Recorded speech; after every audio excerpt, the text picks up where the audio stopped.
ರೀತಿ ನಡೀತಾ ಇದೆ. ಶಾಸಕರ ಕೊಟ್ಟಂತ ಭರವಸೆ ಖುಷಿಯಾಗಿದೆ.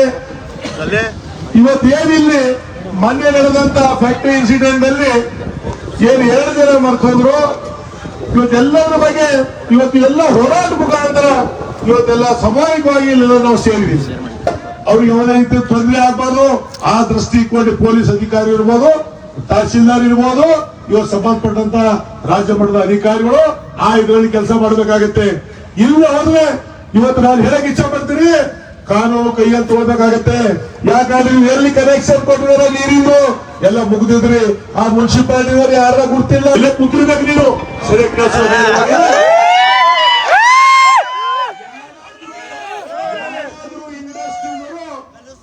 ನನಗೇನಾದ್ರೂ ಲಂಚ ನಾವು ತೆಗಿಸ್ಕೊಡ್ತೀನಿ, ನಾನು ಅಷ್ಟು ಕೊಡ್ತೀನಿ ಅಂತ ನನಗೆ ಏನಾದ್ರೂ ಕೊಟ್ಟಿದ್ದು ನಾನು ನಮ್ಮ ಪರಿವಾರ ಜೊತೆಯಲ್ಲಿ ಆ ವೀರಭದ್ರೇಶ್ವರ ಮಂದಿರಿಗೆ ನಾನು ಬಂದು ಪ್ರಮಾಣ ಮಾಡ್ತೀನಿ. ನೀನ್ ತಯಾರಿದ್ಯಾ? ನಾನು ಪ್ರಮಾಣ ಮಾಡ್ತೀನಿ. ಇವತ್ತು 16 ವರ್ಷ 17 ವರ್ಷ ನಾನು ಈ ಶಾಸಕನಾಗಿ ಮಂದಿರ ಕೆಲಸ ಮಾಡುವ ಕೂಡ ಈ ಕೈ ಚಾಸ್ತಕ್ಕಂತ ಇದು ನನಗೆ ಬರ್ಲಿಲ್ಲ. ಎಲ್ಲ ಇಂಡಸ್ಟ್ರಿ ಕಳಿಸಿ ರಾಜಶೇಖರ್ ಪಾಟೀಲ್ ಅವರಿಗೆ ಎಂದಾದ್ರು ನೀವು ಪ್ರತಿ ತಿಂಗಳು ಏನಾದ್ರು ಕೊಟ್ಟಿದ್ರಿ, ಅವ್ರು ಯಾರೇ ಒಬ್ರು ಬಂದು ಹೇಳಿ ನಾನು ರಾಜಕೀಯದಿಂದ ನಿವೃತ್ತಿ ಹೊಂದ್ತೀನಿ, ಹುಮ್ನಾಬಾದ್ ಕೂಡ ನಾನು ಬಿಡ್ತೀನಿ. ಸಿದ್ದು ಪಾಟೀಲ್ ನೀ ಏನ್ ಬಿಡ್ತಪ್ಪ, ನೀ ಏನ್ ಬಿಡ್ತಿ ನನ್ಗೆ ಹೇಳಿ. ನಿಂದ ಎಲ್ಲೆಲ್ಲ ನಿಂದ ಏನೇನದ ಎಲ್ಲರೂ ಕೂಡ ಇನ್ನು ಕೆಲವು ದಿನಗಳು ಬಹಿರಂಗ ಮಾಡ್ತೀನಿ. ಇವತ್ತು ಹೇಳಿದ್ರೆ ವೀರಪ್ಪ ಪಾಟೀಲ್ ಅವ್ರ ಪಾಪ ಅವ್ರಿಗೆ ಸಿದ್ದರಾಮಯ್ಯ ಸರ್ಕಾರದಲ್ಲಿ ಹಿಂದೆ ಇರ್ತಕ್ಕಂಥ ನಾವು 4 ಬಾರಿ MLA ಆದ್ರೂ ಕೂಡ 10 ರಿಂದ 20 ಕೋಟಿ 20 ರಿಂದ 25 ಕೋಟಿ ಸಂಜೀವ್ ಕುಮಾರ್ ಜನ್ನ ಸಲಹೆ ಕೇಳಿಸ್ಕೊಂಡು ನೀವು 25 ಕೋಟಿ ಬರ್ತಿದ್ವು. ಇವತ್ತು ನಮ್ಮ ಸರ್ಕಾರ ನುಡದಂತೆ ನಡೆ. ಸಿದ್ದರಾಮಯ್ಯನವರು ಕಲ್ಯಾಣ ಕರ್ನಾಟಕ 5,000 ಕೋಟಿ 3,000 ಕೋಟಿ ರಿಲೀಸ್ ಮಾಡಿದಾರ. ಎಷ್ಟು ಮಂದಿ ಹುಮ್ನಾಬಾದ್ ಶಾಸಕರಿಗೆ 60 ರಿಂದ 70 ಕೋಟಿ ಬಂದಿದೆ. 70 ಕೋಟಿ ಬಂದಿದೆ. ಅವ್ರ ದೂರದೃಷ್ಟಿ ಹೆಂಗಿದೆ ನೋಡಿ. 70 ಕೋಟಿಯಲ್ಲಿ 40 ರಿಂದ 45 ಕೋಟಿ ನಿರ್ಮಿತ ಕೇಂದ್ರ ಕೊಟ್ಟಾರ. ಯಾಕೆ ಕೊಟ್ಟಪ್ಪ ನಿರ್ಮಿತ ಕೇಂದ್ರಕ್ಕೆ? ನೀ ಸತ್ಯ ಹರಿಶ್ಚಂದ್ರ ಅಲ್ಲಪ್ಪ, ನೀ ಎಲ್ಲ ಒಳ್ಳೆ ಕೆಲಸ ಮಾಡ್ತಿದಲ್ಲಪ್ಪ. ಹರಿಶ್ಚಂದ್ರ ಯಾಕೆ ಕೊಟ್ಟಿರಿ ಅವ್ರಿಗೆ? ಯಾರ ಸಮಯದಲ್ಲ ನಮ್ಮ ಅವಧಿಯಲ್ಲೂ ಕೂಡ ತೆಗೀರಿ. ನಾನು ಎಲೆಕ್ಟ್ರಾನಿಕ್ ಮೀಡಿಯಾ ಪ್ರಿಂಟ್ ಮೀಡಿಯಾದಾಗ ನಾನು ವಿನಂತಿ ಮಾಡ್ತೀನಿ, ನನ್ನ ಅವಧಿಯಲ್ಲಿ ಕೂಡ ತೆಗೀರಿ. ನಮಗ ಅಲಾಟ್ಮೆಂಟ್ ಆಗಿದೆ ಎಷ್ಟು, ನಿರ್ಮಿತ ಕೇಂದ್ರಕ್ಕೆ ಎಷ್ಟು ಕೊಟ್ಟಿದೀವಿ, ಲ್ಯಾಂಡ್ ಆರ್ಮಿಗೆ ಎಷ್ಟು ಕೊಟ್ಟಿದೀವಿ. ಏನ್ರಿ ರಾಜಶೇಖರ್ ಪಾಟೀಲ್ ಅವ್ರೆ, ನೀವು ಭಾಷಣ ಮಾಡತ್ತೀರಿ, ನಿಮ್ಮ ಓದಿದವರು ಇಷ್ಟಿತ್ತು ಅರ್ಧ ಬ್ಯಾಗ್ ಕೊಟ್ರಿ, 75% ಕೊಟ್ರಿ. ನನಗೂ ಕೊಡಕ್ಕೆ ನಾನ್ ತಪ್ಪು ಮಾಡಿದ್ರೆ ನನಗೂ ಶಿಕ್ಷೆ. ಇವ್ರು ಏನ್ ಮಾಡ್ತಾ ಇದಾರ, ಹುಮ್ನಾಬಾದ್ ರೋಡ್ ಅಫ್ಸರ್ ಮೇಲೆ ಕೇಳ್ತಾರ, ಇದು ಯಾಕೆ ಕೊಟ್ಟಿದೆ, ಯಾಕೆ ಕೊಡ್ಬೇಕಪ್ಪ? ಅದು ಅವ್ರಿಗೆ ಬೇಕಾಗಿಲ್ಲ, ಅಲ್ಲಿ ಓಡಾಡ್ತಾರ ಅವರು. ನಾವು ವಿರೋಧ ಪಕ್ಷದಾಗಿದ್ರು ಕೂಡ ಸನ್ಮಾನ್ಯ ಬಸವರಾಜ ಬೊಮ್ಮಾಯಿ ಮುಖ್ಯಮಂತ್ರಿಗಳಾಗಿದ್ರು. 60 ಕೋಟಿ ರೂಪಾಯಿ ವಿಶೇಷವಾದಂತ ಅನುದಾನ ತಂದಿ ಇವತ್ತು ಇವೆಲ್ಲ ಕಾಮಗಾರಿ ನಾವು ದುಡ್ಡು ಬಿಡುಗಡೆ ಮಾಡಿದವು. ನಿಮಗೇನು ದಾರಿ ಬಡದ್ರಿ? ಈ ಮಾತಂತೂ ಅದೇ ಹೇಳ್ತಾರ, ನಮ್ ಸರ್ಕಾರ ಇಲ್ಲ. ನಿಮ್ ಸರ್ಕಾರ ಬರ್ತದ ಅಂತ ನಿಮ್ಗೆ ಕನ್ಸಿದ್ದ? ಸರ್ಕಾರ ಇಲ್ಲ ಅಂದ್ರೆ ನೀವೇ ಕೆಲಸ ಮಾಡಕ್ ನಾನು ಮಾಡ್ತೀನಿ. ಇಲ್ಲ ಇದೆ, ನಾನು ಬರೀ ನಮ್ಮವ್ರು ಬರ್ತಾರೆ ನೋಡ್ಬನ್ನಿ. ಹುಮ್ನಾಬಾದ್ ಕರ್ಕೊಂಡ ಪಾಪ ಕೆಲವರಿಗೆ ಕಣ್ಣಿಗೆ ಕಾಮಣಿ ಆಗಿದೆ, ಕೆಲವರಿಗೆ ಕಣ್ಣಿಗೆ ಕಾಮಣಿ ಆಗಿದೆ. ಆ ಕಣ್ಣು ಬರೀ ಎಲ್ಲೋ ಕಾಣಿಸ್ತದ, ಬಿಳಿ ಕಾಣಲ್ಲ. ಇವತ್ತು ಹಾಗಾಗ್ಬಿಟ್ಟಿದೆ ಬಂಧುಗಳೇ. ಅದೇ ನೇರ ದಿಟ್ಟ ನಿರಂತರ ಇವತ್ತು ನಿಮ್ ಕೆಲಸ ಏನಿದೆ.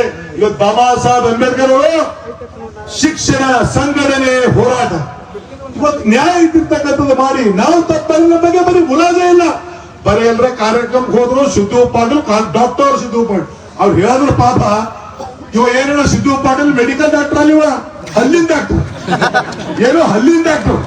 ಎಲ್ಲಾದ್ರೂ ಒಂದಿನ ಪೇಷಂಟ್ ನೋಡಿದ್ರಪ್ಪ ಹಲ್ಲು ಏನಾದ್ರು ನೋಡಿದ್ರೆ ಚಂದ್ರಶೇಖರ್ ಪಾಟೀಲ್ ಕಾಲೇಜ್ಗೆ ನೀ ಡೆಂಟಲ್ ಕಲ್ತಿರೋದು. ಮತ್ತೆ ಡಾಕ್ಟರ್ ಸಿದ್ದು ಪಾಟೀಲ್ ಮಾಧ್ಯಮದವರು ಬರೋದಾಗ ಡಾಕ್ಟರ್ ಸಿದ್ದು ಪಾಟೀಲ್. ಯಪ್ಪ MBBS ಪಾಸ್ ಆಗಿ ಚಂದ್ರಶೇಖರ್ ಪಾಟೀಲ್ ಅವರು MBBS ಪಾಸ್ ಆಗಿ ಬಂದಾರ. ಅವರು ಅವ್ರು ನೋಡ್ತೀರಿ, ಅವರು ಡಾಕ್ಟರ್ ಚಂದ್ರಶೇಖರ್ ಡಾಕ್ಟರ್ ಸಿದ್ದು ಪಾಟೀಲ್. ಎಲ್ಲಪ್ಪ ಎಲ್ಲಾದ್ರೂ ಹಲ್ಲು ನೋಡೇನ? ಏನಿಲ್ಲ. ಅದಕ್ಕೆ ದಯಮಾಡಿ ಇವತ್ತು ಒಂದಿಂದ ಹೋರಾಟ ಅಲ್ಲ, ನಾನು ಇನ್ನೂ ಬಹಳ ವಿಸ್ತಾರವಾಗಿ ಮಾಧ್ಯಮದವ್ರಿಗೆ ನಾನು ಕರಿತಾ ಇದ್ದೀನಿ. ಯಾಕಂದ್ರೆ ಯಾವಾಗ ವೈಯಕ್ತಿಕವಾಗಿ ಬೇರೆಯವ್ರ ಬಗ್ಗೆ ಟೀಕೆ ಟಿಪ್ಪಣಿ ಮಾಡುವಾಗ ಬಹಳಷ್ಟು ಚಾಲೆಂಜ್ ಮಾಡಬೇಕು ಸಿದ್ದು ಪಾಟೀಲ್. ಇವತ್ತು ನಿಮ್ ಬಗ್ಗೆ ಮತ್ತೆ ಪ್ರಾರಂಭ ಆಯ್ತು.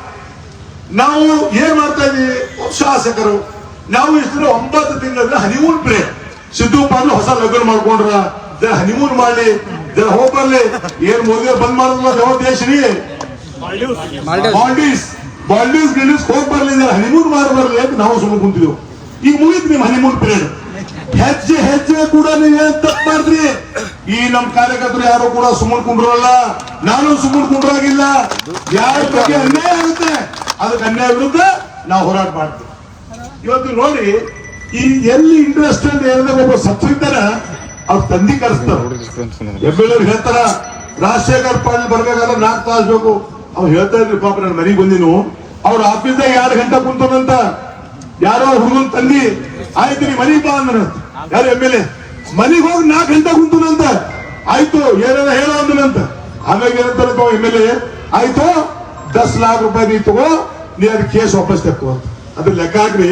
ಅಂದ್ರೆ ನಾವು ಸತ್ತೋರ್ ಕಡಿಮೆ ಎಮ್ಮೆಲ್ಲೆ ಏನಾದ್ರು ಆ ಫ್ಯಾಕ್ಟರಿದವ್ರ ಕಡೆ ಅದು ಅಲ್ಲಿ ಕಮಿಷನ್ ಫಿಕ್ಸ್ ಆಯ್ತು. ಇವರು ಏನು ಸತ್ತರು ಬಿ ಕಮಿಷನ್, ಹುಟ್ಟರು ಬಿ ಕಮಿಷನ್, ಏನ್ ಮಾಡಿದ್ರು ಇವ್ರಿಗೆ ಕಮಿಷನ್. ಇವ್ರು ಹೇಳಬೇಕಾದ್ರೆ ಕಮಿಷನ್ ಇಲ್ಲ, ನಾ ಪಾರದರ್ಶಕವಾಗಿ ಮಾಡ್ತಾ ಇದ್ದೀನಿ, ಬನ್ನಿ ನಾವು ಬರ್ತೀವಿ, ಬನ್ನಿ.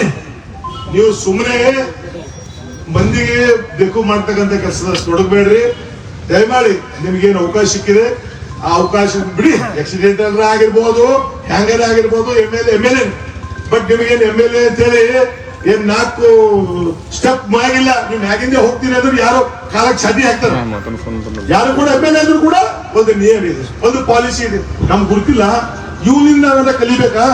20 ವರ್ಷ ಎಮ್ಎಲ್ಎ ಕೆಲಸ ಮಾಡಿದೀನಿ. ನಮ್ಮ ತಂದೆಯವ್ರು ಲಿಂಗಾಯಕ ಬಸವರಾಜ ಪಾಟೀಲ್ರು ಸುಮಾರು 28-30 ವರ್ಷ ಶಾಸಕರಾಗಿ, ವಿಧಾನ ಪರಿಷತ್ ಸದಸ್ಯರಾಗಿ, ಮಂತ್ರಿಯಾಗಿ ಮಾಡ್ತಕ್ಕಂಥ ಪರಿವಾರ ನಮ್ಮದು. ಇವನು ಎಲ್ಲೋ ಹೋಗಿ ಎಲ್ಲೋ ಬಂದು ಒಂದಿನ ಝಟಕದಾಗ ಬಂದು ಅಯ್ಯೋ ಏನ್ ಕೇಳ್ತ್ರಿ ಅವ್ರ ಮಾತುಗಳು ಹೋಗ. ಮತ್ತೆ ಇವ್ರ ಸಂಗತಿ ಯಾರು ಇಲ್ಲ, ಅವೇ ಆಜು ಬಾಜು ಅವ್ರ ರೆಡ್ಡಿ ಹಂದ್ರು ಪಾಪ ಆಜು ಬಾಜು ಕುಡ್ರೋರು ಯಾರ ಅಂಬೋದು ಎಲ್ಲ ಅದೇ ಕೆಲಸ ಮಾಡೋದು. ಇನ್ನೊಂದು ನೀವು ಮುಂದುವರೆಗೆ ಹೇಳ್ತೀನಿ, ಇಲ್ಲಿ ಇಂಡಸ್ಟ್ರಿ ಏನಿದೆ ಅಂದ್ರ ಕೆಲವರಿಗೆ ಪಗಾರ ಇಲ್ಲಿಂದ ಹೋಗ್ತದೆ. ಇಂಡಸ್ಟ್ರಿಯಿಂದ ನಿಮ್ ಗಮನ ತರ್ತೀನಿ ಮೀಡಿಯಾದವ್ರೇನು, ಇಂಡಸ್ಟ್ರಿಯಿಂದ ಪಗಾರ ಹೋಯ್ತದ. ಅವ್ರು ಇರ್ಬೇಕು ಸಿದ್ದು ಪಾಟೀಲ್ ಸಂಗತಿ 10 ಜನ ಇದ್ದಾರೆ. ಅವ್ ಯಾರೋ ಗಡಂತಿದಾರ ತುಂಬಾ, ಅವನಿಗೂ ಕೂಡ ಇಂಡಸ್ಟ್ರಿ ಗಿರೀಶ್ ತುಂಬಾ ಇಲ್ಲಿಂದ ಹೋಗ್ತದ. ನೀವು ಬೇಕಾದ್ರೆ ಕೇಳ್ಕೊಳ್ರಿ, ನಾನು ಎಲ್ಲ ಕೊಡ್ತೀನಿ. ಯಾವ ಇಂಡಸ್ಟ್ರಿಯಲ್ಲಿ ಹೋಗ್ತದ ಏನದ ಅದೆಲ್ಲರೂ ಕೂಡ ನಮ್ದು ಹೇಳಲು. ಯಾಸೀನ್ ಅವರು ಈ ಇಂಡಸ್ಟ್ರಿ ಏನೋ ದುರಂತ ಆಗಿದೆ, ಇಲ್ಲಿ ಕೂಡ ಇವತ್ತೊಂದು ಅಗ್ರಿಮೆಂಟ್ ಆಗಿದೆ ಅಂತ ಅದನ್ನು ಕೂಡ ಪರ್ಸ್ಯೂ ಮಾಡ್ತಕ್ಕಂಥ ನಾವು ಕೆಲಸ ಮಾಡ್ತೀವಿ. ಇವತ್ತು ದಯಮಾಡಿ ಇವತ್ತು ತಾವೆಲ್ಲ ಸೇರಿದ್ರೆ ನಮ್ ತುಂಬವರು ಮಾತಾಡುವ ಹೇಳಿದ್ರು, ಇದು ಒಂದಿನ ಸ್ಟ್ರೈಕ್ ಅಲ್ಲ, ನಿಮ್ ಜೊತೆ ಹೆಗಲು ಕೊಟ್ಟಿ ನಿಮ್ ಜೊತೆ ನಿಲ್ಲಕ್ಕೆ ತಯಾರಿದ್ದೀನಿ. ಇದು ಯಾರು ಶಾಸಕರು ಒಂದು ವಿರುದ್ಧವಾಗತ್ತಲ್ಲ. ಇವತ್ತೇನು ಇಂಡಸ್ಟ್ರಿಗಳು ಯಾವ ರೀತಿ ತಪ್ಪು ಮಾಡ್ತಾ ಇವೆ, ಯಾವ ರೀತಿ ನಿಮ್ಗೆ ಕಷ್ಟ ಆಗ್ತಾ ಇದೆ, ಆ ಧೋರಣೆ ವಿರುದ್ಧವಾಗಿ ನಾನು ಕೆಲಸ ಮಾಡಬೇಕಾಗಿದೆ. ಮಾನ್ಯ ಉಸ್ತುವಾರಿ ಸಚಿವರು ಕೂಡ ಕೆಲವೇ ದಿನದಲ್ಲಿ, ಯಾಕಂದ್ರೆ ನಾವು ಬೇರೆ ಕಡೆ ಅವ್ರು ಬೇರೆ ಕಡೆ ಬೇರೆ ಬೇರೆ ಕಾರ್ಯಕ್ರಮಗಳಿದ್ದಾಗ ಇನ್ನೊಂದು 5-6 ದಿನದಲ್ಲಿ ಸನ್ಮಾನ್ಯ ಈಶ್ವರ್ ಖಂಡ್ರೆ ಕೂಡ ಈ ಹುಮ್ನಾಬಾದ್ ಕರೆಸಿ ಇಲ್ಲಿ ನಡೀತಕ್ಕಂಥ ಘಟನೆಗಳು ಏನಿವೆ, ಯಾವ ಅಧಿಕಾರಿಗಳು ಏನು ಮಾಡ್ತಾ ಇದಾರ, ಏನೇನು ಇಲ್ಲಿಗಲ್ ಏನಾದ್ರು ಅಸ್ಪಾದ್ ಕೊಟ್ಟಿದಾರ, ಎಲ್ಲರೂ ಕೂಡ ಮಾನ್ಯ ಇವ್ರಿಗೆ ಮಾಡ್ತಕ್ಕಂಥ ಕೆಲಸ ನಾನು ಮಾಡ್ತೀನಿ. ಮಾನ್ಯ ಶಾಸಕರಿಗೆ ನಿಮ್ಮ ಮಾತು ಮೂಲಕ ಹೇಳಕ್ ಇಚ್ಛೆ ಪಡ್ತೀನಿ. ಇಲ್ಲಿ ರೆಡ್ ಜೂನ್ದಲ್ಲಿ ಸುಮಾರು 24 ಇಂಡಸ್ಟ್ರಿ ಇವೆ. ಹೋಗೋಜಿಯವರೇ ಸ್ವಲ್ಪ ಅವ್ರಿಗೆ ತಿಳಿಸಿದ್ರೆ ಎಮ್ಎಲ್ಎ ಗುಣ ಇಲ್ಲ. ರೆಡ್ ಜೂನ್ ಎದಕ್ಕಂತಾರ, ಆರೆಂಜ್ ಜೂನ್ ಎದಕ್ಕಂತಾರ, ಆಮ್ಯಾಗ ಗ್ರೀನ್ ಜೂನ್ ಎದಕ್ಕಂತಾರ. ಇವತ್ತು ಆರೆಂಜ್ ಜೂನ್ 14, ಗ್ರೀನ್ ಜೂನ್ 7 ಇಂಥ ಇಂಡಸ್ಟ್ರಿಗಳಿವೆ. ಅವ್ರಿಗೆ ಏನು ಗುಣ ಇಲ್ಲ. ಅವ್ರು ಕೇಳ್ತಾ ಇದ್ರು, ವೀರಣ್ಣ ಪಾಟೀಲ್ ಹೇಳಿದ್ರು ನಮ್ಗೆ ಇವತ್ತು ಅಚಾನಕ್ ಗುಣ ಇದ್ರು. ಈ ಎಲ್ಲಾ ಇಂಡಸ್ಟ್ರಿಗಳ ಜೊತೆಯಲ್ಲಿ ಚೈನಾಬದ್ಧ ಮೀಟಿಂಗ್ ಎಲ್ಲ ತಮ್ಮೇಲು ಅಲ್ಲೇ ಮೀಟಿಂಗ್ ಆಯ್ತು. ನೋಡಿ ಗುಣ ಇಲ್ಲ. ನಾನು 20 ವರ್ಷದಿಂದ ಎಂದೂ ಮೀಟಿಂಗ್ ಮಾಡಿದ್ರೆ ಹುಮ್ನಾಬಾದಾಗ ಎಮ್ಎಲ್ಎ ಆಫೀಸ್ದಾಗ ಜೈರಾಬಾದ್ ಹೈದರಾಬಾದ್ ಹೋಗಿ ಮೀಟಿಂಗ್ ಮಾಡೋ ವ್ಯವಸ್ಥೆ ಬಂದಿಲ್ಲ. ಅಲ್ಲಿ ಯಾಕೆ ಹೋಗಿ ಮಾಡಿದ್ರೆ ಕೊನೆ ಇಲ್ಲ. ಅದಕ್ಕೆ ದಯಮಾಡಿ ಇವತ್ತೇನು ಇಲ್ಲಿ ಗದಗಿ ಒಳಕರ ತಾವೆಲ್ಲ ಮಾಣಿಕ್ನಗರ್ ಬಸವಂತಪುರ್ ಇನ್ನು ಹುಮ್ನಾಬಾದ್ ಕ್ಷೇತ್ರ ಎಲ್ಲ ಜನ ತಾವು ಬಂದಿದ್ರಿ. ನಿಮ್ಮ ಹೋರಾಟ ನಮ್ ಬೆಂಬಲಿದೆ, ನಿಮ್ ಜೊತೆ ನಾನು ಇರ್ತೀನಿ. ಇವತ್ತಲ್ಲ, ನೀವು ಯಾವಾಗ ಕರೆದ್ರು ಕೂಡ ಈ ಇಂಡಸ್ಟ್ರಿ ವಿಷಯದಲ್ಲಿ ನಮ್ಮ ಭೂಷೆಟ್ಟಿ ಅವ್ರು ಹೇಳಿದ್ರು, ಪಾಪ ಅವ್ರು ಯಾವ ಪಕ್ಷಕ್ಕೆ ಸೇರಿದವರಲ್ಲ, ಅವ್ರು ರೈತ ಸಂಘದಲ್ಲಿ ತಂದರು. ಅವ್ರು ಹೇಳಿದ್ರು ಪಕ್ಷಾತೀತವಾಗಿ ನಮ್ಮ ಹೋರಾಟಕ್ಕೂ ಬೆಂಬಲ ಕೊಡ್ರಿ ರಾಜಶೇಖರ್ ಪಾಟೀಲ್ ಅಂತ ಸಂಪೂರ್ಣವಾದಂತ ನಮ್ಮ ಬೆಂಬಲ ಇರ್ತದೆ. ಇವತ್ತೆಲ್ಲ ತಾವು ಬಂದಿದ್ರಿ, ತಾವು ಇದು ಮೊದಲನೇ ಸಂದೇಶ ಬೇರೆ ಕೊಟ್ಟಿರಿ. ಇವತ್ತಿದು ಇಷ್ಟಿಗೆ ಬಿಡಲ್ಲ. ಒಂದು ವೇಳೆ ಏನಾದ್ರು ಸುಧಾರಣೆ ಆಗಲ್ಲೋಯ್ತು, ಕೆಲವೇ ದಿನದಲ್ಲಿ ಮತ್ತೊಬ್ಬ ಹುಮ್ನಾಬಾದ್ ಕಾಲ್ ಬಂದ್ ಮಾಡಿ ಹುಮ್ನಾಬಾದ್ ದೊಡ್ಡ